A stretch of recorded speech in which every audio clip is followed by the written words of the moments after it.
अम्बा पचासा मैदान पर केंद्रीय नागरिक उड्डयन मंत्री ज्योतिरादित्य सिंधिया ने रविवार को आम सभा को संबोधित करते हुए भाजपा प्रत्याशी कमलेश यादव के पक्ष में मतदान करने की अपील की और कहा कि कमलेश यादव के 5 साल के कार्यकाल में छत्तीसगढ़ के चंबलपुर का निर्माण कार्य पूरा हो चुका है, जो 2024 में चालू हो जाएगा, जिससे लोगों को कई रोजगार मिलेंगे। अम्बा बाईपास का टेंडर भी हो गया, जिससे विधानसभा का नगरीकरण का क्षेत्र और ज्यादा बढ़ जाएगा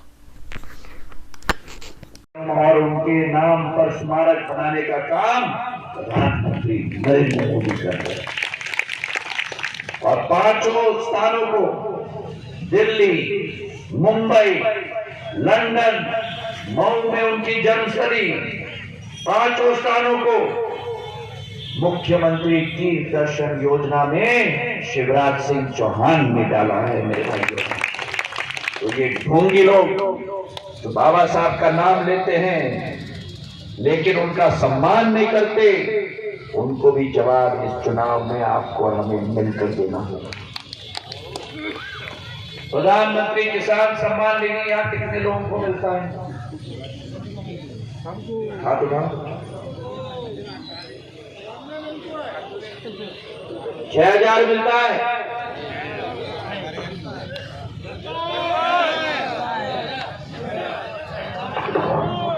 कितना मिलता है? 6,000। 12,000 कैसे मिलता है? 6,000 केंद्र से मिलता है और 6,000 शिवराज सिंह चौहान से मिलता है। अब मुझे बताओ, अगर मैंने सरकार न बदली होती तो 6,000 तुमको मिलता कि नहीं मिलता? अगर हमने सरकार बदल के बीजेपी की सरकार न लाई होती तो क्या 6,000 रुपए अतिरिक्त मेरे किसानों को मिलता? और मैं आपको कह रहा हूं कि अगर गलती से भी आपने कांग्रेस के प्रत्याशी को यहां वोट दिया, मैं आपको विश्वास से कह रहा हूं कि चुनाव के बाद वो जो जोड़ी है ना दोनों की, वो आकर आप हम सबको उसका डोज मिला है। इसलिए मैं आपसे इतना ही केवल आग्रह करूंगा, ऐसी सरकार को, भारतीय जनता पार्टी की सरकार को मध्य प्रदेश में चुनना है।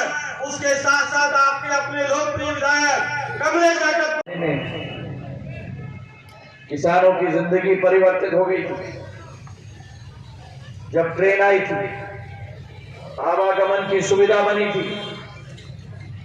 अब जब ब्रॉडगेज हम लेके आए हैं तो आप सीधा केवल ग्वालियर के साथ नहीं, इंदौर और भोपाल और दिल्ली और कोटा के साथ आप लोग कनेक्टेड हो जाओगे, ये विश्वास में आपको दिलाता हूं। तो जहां ट्रेन का काम हुआ, वहीं जैसे कमलेश कह रहा था, बहुत सारे पुलों का निर्माण हुआ। 3 पुलों का निर्माण 123 करोड़ रुपए की, जिसमें पिनाहट पुल भी शामिल है। और इसी के साथ जो सबसे बड़ी मांग थी कि अम्बा और कोरसा का बाईपास बनना चाहिए, 27 किलोमीटर की बाईपास भी अब स्वीकृत हो गई। जहां बाईपास स्वीकृत हुई है, पुल बने हैं, रेल की सुविधा है। स्वास्थ्य के क्षेत्र के लिए अम्बा में 50 बिस्तर का अस्पताल से बढ़ाकर 100 बिस्तर का अस्पताल स्वीकृत हो चुका है। प्राथमिक स्वास्थ्य केंद्र अब लग चुके हैं।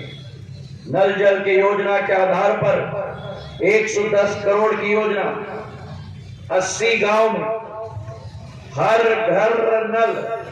प्रधानमंत्री जी की सोच, पहले जहां टोटी होती थी वहां पानी नहीं होता था, जहां पानी होती थी वहां टोटी नहीं होती थी। अब भारत सरकार की हर घर नल योजना के तहत आपके घर में टोटी भी होगी और पानी भी उपलब्ध होगा।